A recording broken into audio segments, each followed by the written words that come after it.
ఆఫీసులో సపోర్ట్ కావాలంటే first words స్టడీగా ఉండాలి. జాబ్ ప్లేస్ లో బాస్, కొలీగ్స్ వాళ్ళ యొక్క బిహేవియర్ కొన్నిసార్లు మీ మైండ్ ని ఎఫెక్ట్ చేస్తుంది. అందుకే ఫస్ట్ ఇన్నర్ వర్డ్స్ పీస్ఫుల్ గా ఉండాలి. ఈ అఫర్మేషన్స్ స్లోగా చెప్పండి. నా వర్క్ అందరికీ క్లియర్ గా కనిపిస్తుంది. నాకు సరైన సపోర్ట్ లభిస్తుంది. కమ్యూనికేషన్ స్మూత్ గా ఉంది.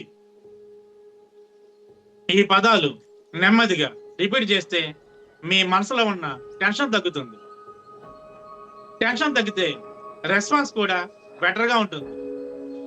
బెటర్ రెస్పాన్స్ వల్ల వర్క్ అట్మాస్ఫియర్ నెమ్మదిగా చేంజ్ అవుతుంది. ఈ స్ట్రాంగ్ వర్డ్స్ మీ వర్క్ ఎనర్జీని ఇంప్రూవ్ చేస్తాయి.